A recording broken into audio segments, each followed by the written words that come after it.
here in Genesis chapter 11.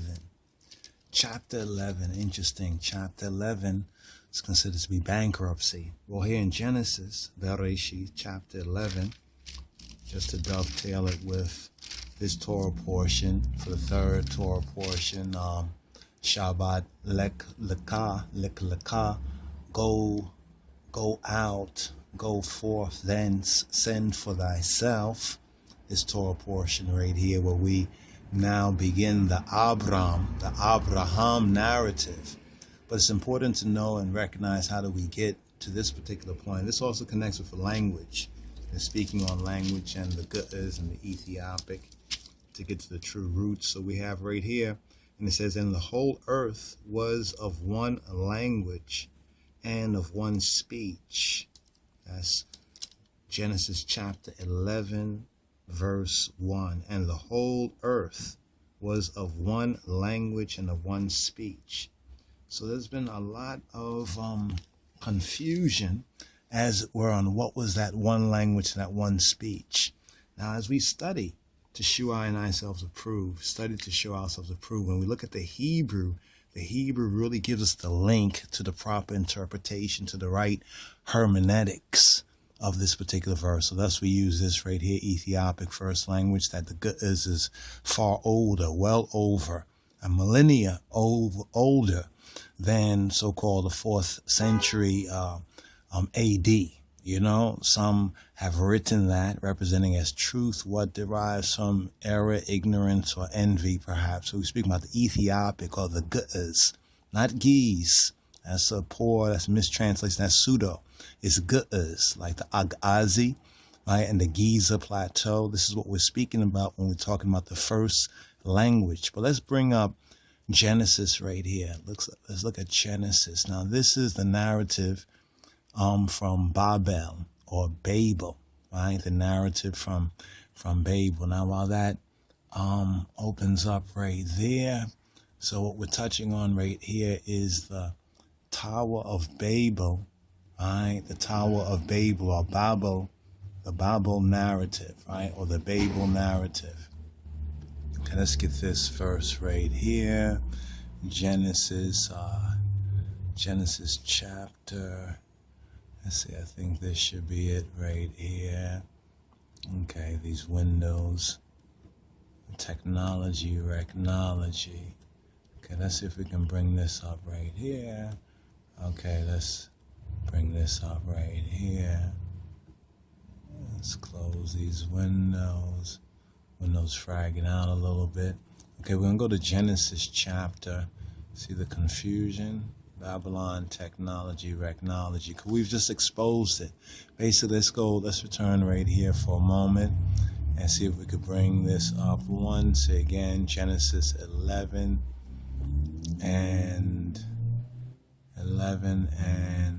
1. Okay, see how some of this is opening up right here. Let's see if we do it like this.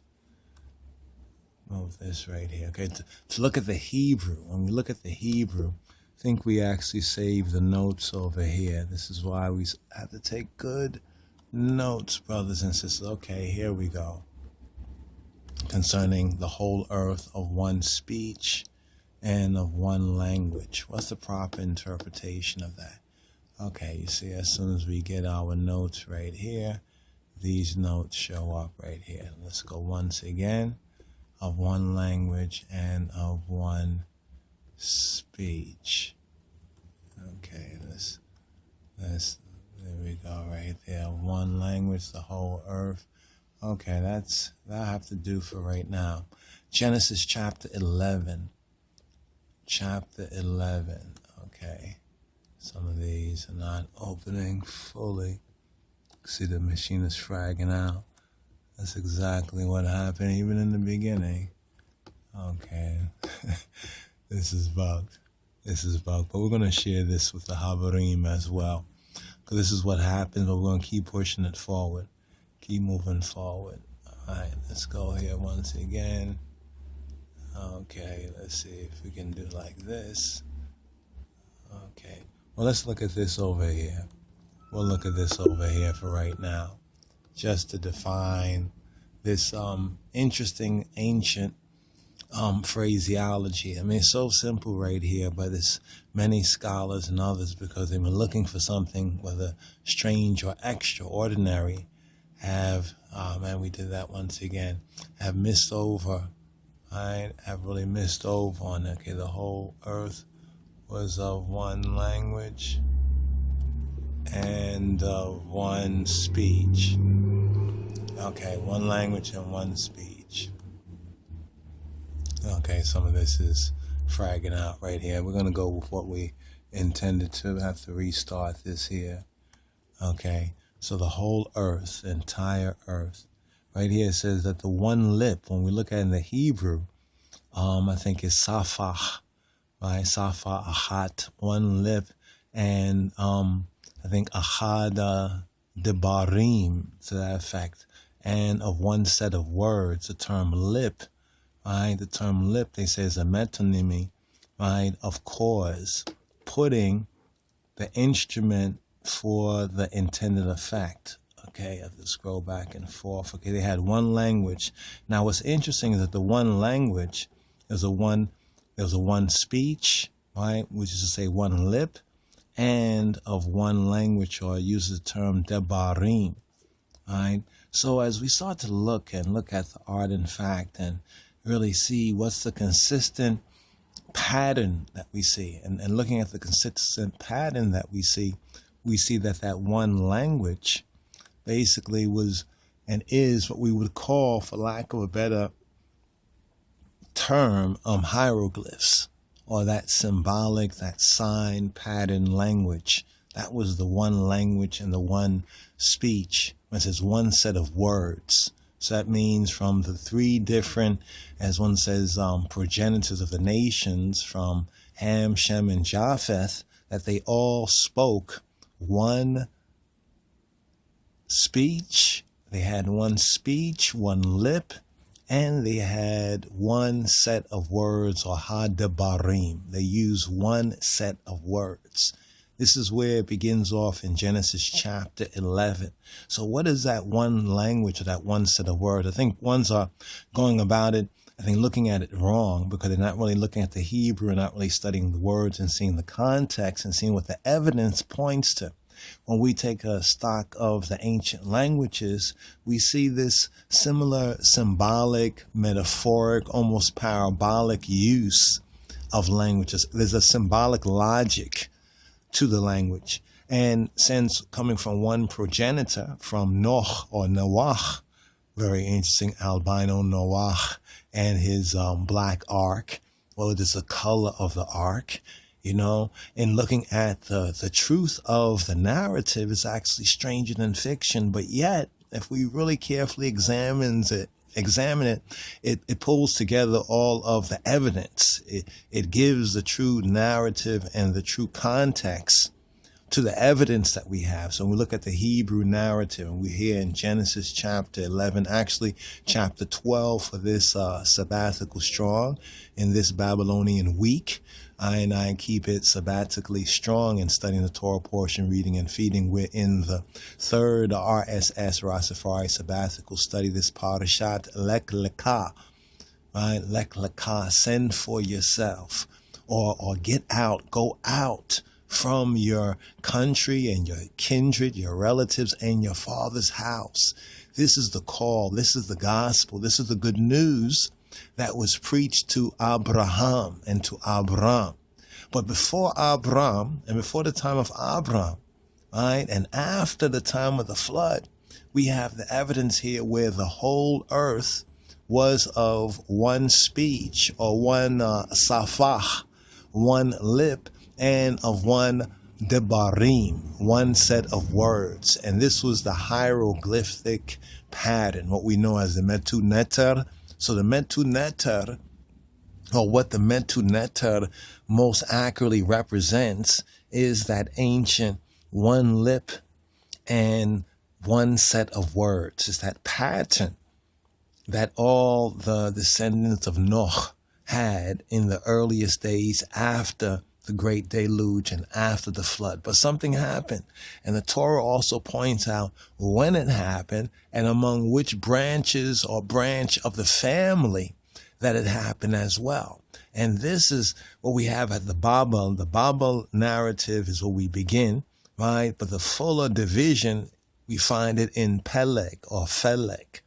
Now, when I was looking at this right here, I said, wow, one lip, right? And one set of words, or one word, one set of words. So seeing that Ham, Kam, Shem, and Yafet coming from one father, they all must have had one language to communicate. And that must have communicated, or that communication must have remained intact for at least a few generations, or maybe a generation or so. But we know that the sons, Ham, Shem, and Japheth, from which we get the table of nations, or we get the various different nations, humanity, in other words, nations from those three descendants. Now, much has gone on since the original confusion to continue the confusion. This is why we study to shew I and ourselves approved. So when we speak about what was the one speech, notice there's one speech, one lip, right, and one set of words, right? This includes the symbolic logic that we find from even the ancient hieroglyphs or the Metu Neter, especially the Metu Neter. It seems as though the sons of Kam, right, or Kemet, to say the sons of Kam, or in Mitzrayim, was preserved most accurately, it would seem, that ancient most type. The typology out of inner Africa, we get that typology where Egypt becomes that mouthpiece, that one mouth, right? That one mouth and one set of words. Because studying the linguistics of the Afro-Shemitic language, this would make it that the symbolic sense of it was what we would have in the ancient hieroglyphic Metu Neter symbolic pattern. And the speech itself was the Ge'ez. So the one speech is speaking of one lip. This is how it was sounded. Before a language was written, it was spoken, right? So that's that Afro-Shemitic of which the Ge'ez, right, points to that true type, right? And also the Hebrew very significantly, because the Hebrew is actually a Creole. It's an ancient Creole. A Creole of the Afro or the Kamo, the Kemetic or the Cushitic, as well as the Semitic or the Highland Semitic, right, or the Shemitic, right? So we have that Ge'ez. The Ge'ez also becomes a very important link, as well as the Amharic, right, a modern link to those ancient keys. So when it says one speech, this is how they spoke. So if Kam said a word or said a sentence, Shem and Yafet would have understood the same way. And no doubt for at least a generation or so, this would have continued, right? So when we're looking at the Tower of Babel and putting into perspective what occurred at the Tower of Babel, what was going on, who's who, right? Also at the Tower of Babel, well, it's very interesting. Some of the recommended resources is the Metzhaf Kufale or Jubilees Little Genesis, gives us some very interesting follow-ups and commentaries, as well as some additional detail to find out more about that. But this short vlog right here was to point more in our linguistic studies to what was the first language. See, I think people are looking at language in the wrong way. Right? The first language before it was written, before it was represented in symbolic logic, it was spoken, and the ideas that the communication was communicating was understood. But as we get the different generations, this is where we get in chapter 11. In chapter 11, we get the bankruptcy of humanity, where this breakdown from that oneness. So that oneness, no doubt, was there even prior to the flood. And this is one reason why we find the kind of ancient Egyptian symbolic types, whether it uses animal types or natural types or human, even body types, as far as like the hand sign, the hand, almost like today, if you see a stop sign, or you see where they have the person crossing the street, you kind of recognize, and everyone recognizes, and even people who might not be able to communicate as well with the one lip because of different languages would recognize the symbolism, right? The symbolism of the language. But what changed it all was the events that happened at Babel, at Babel, and also, curiously interesting, amongst the Shemites and the Afro-Shemites, right? The Afro-Shemites on the other side of the flood. Speaking of, in so-called to the Far East. Remember, as they came from the east, they found a plain in the land of Shinar, right? So this was actually put Egypt and Kemet outside of that confusion. And this is one reason why, even to this very day, the ancient Egypt and the pattern that was shown there becomes a kind of a common denominator, right, for humanity.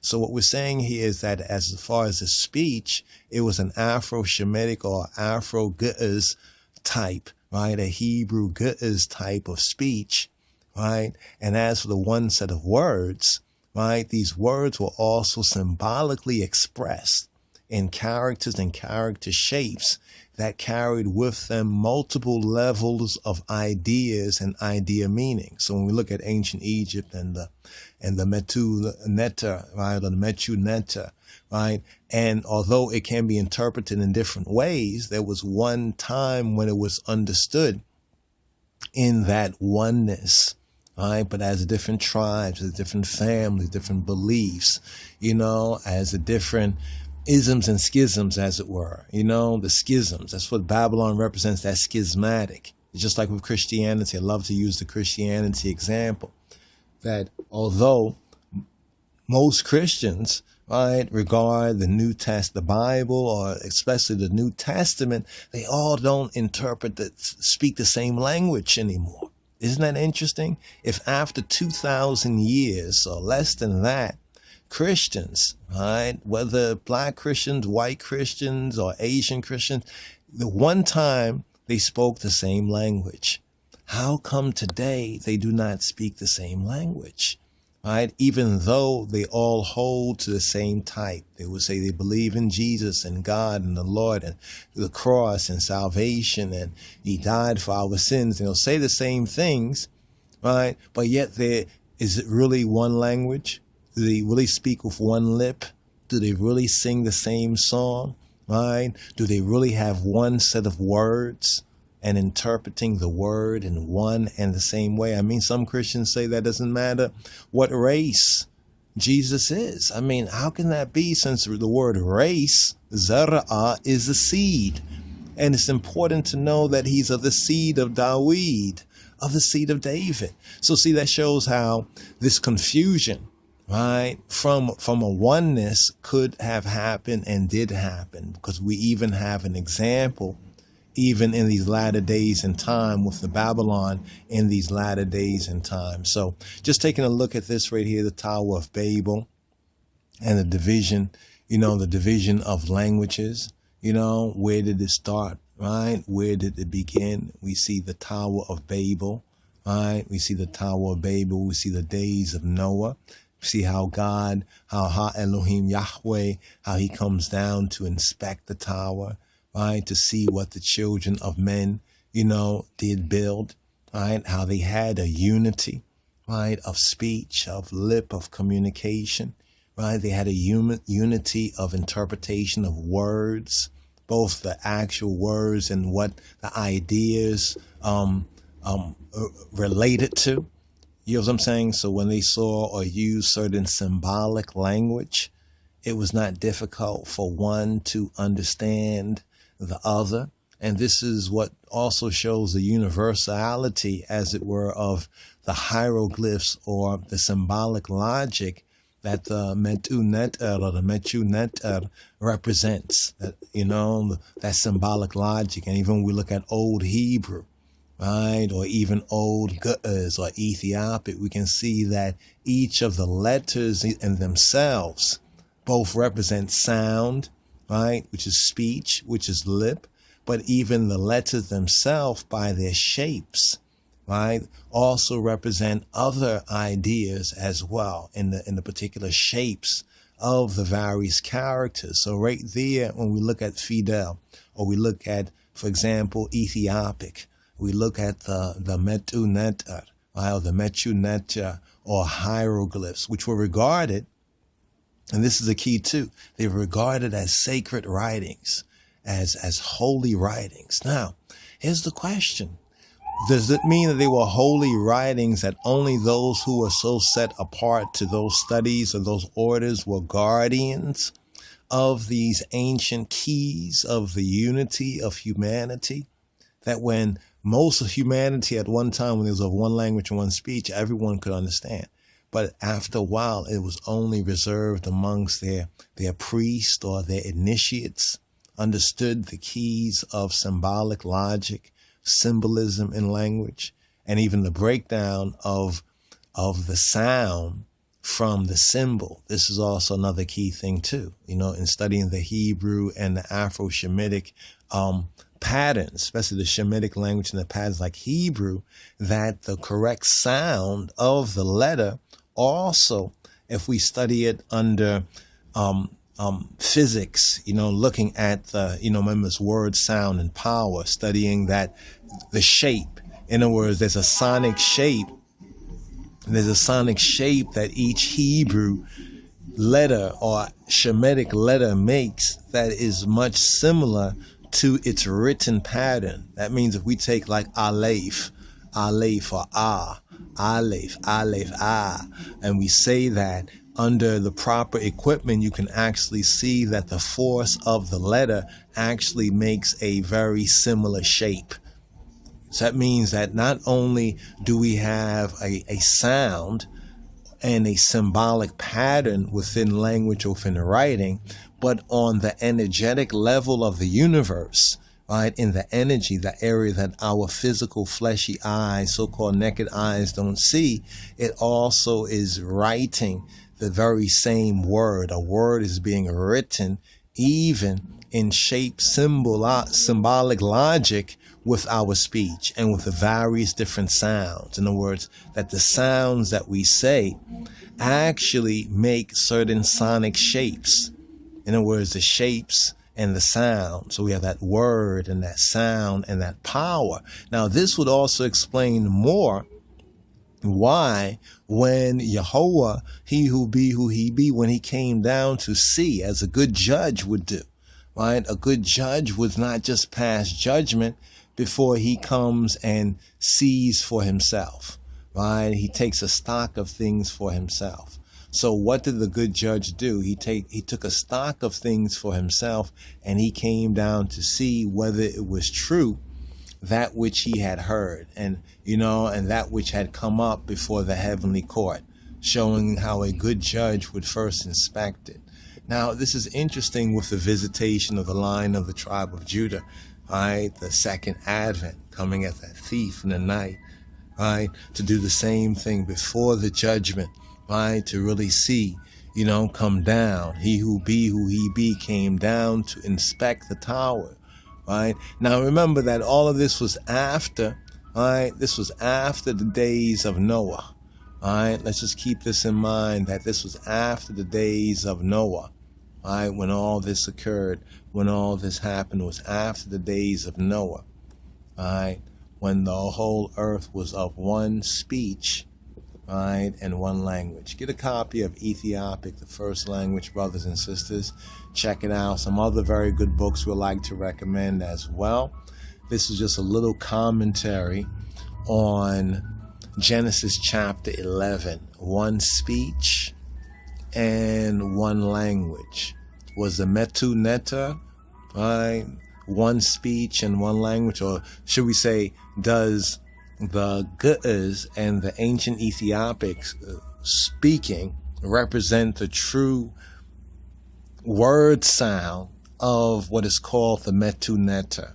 And does the Metu Neter represent a code of that ancient oneness of the speech and of the language of humanity after the global deluge or the global flood, the flood of Noach.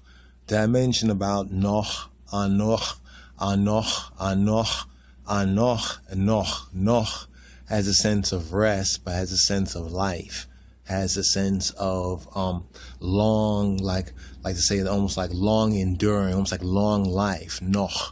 And then we get also the word sound Ankh. So we see in ancient Egypt, Kemet, the shape sigil of Ankh, right? Yet in the Ethiopic, right, of Ethiopic, the Kui land, the God land, the ancient Ethiopic and Ethiopian land, we get the word sound Anoch. Anoch. Contracted, it would sound like Ankh. Ankh. So you see Anoch. So from Noach or Noach, from his name, there's even a link Afro-Shemitically with what we know or what is called the Ankh.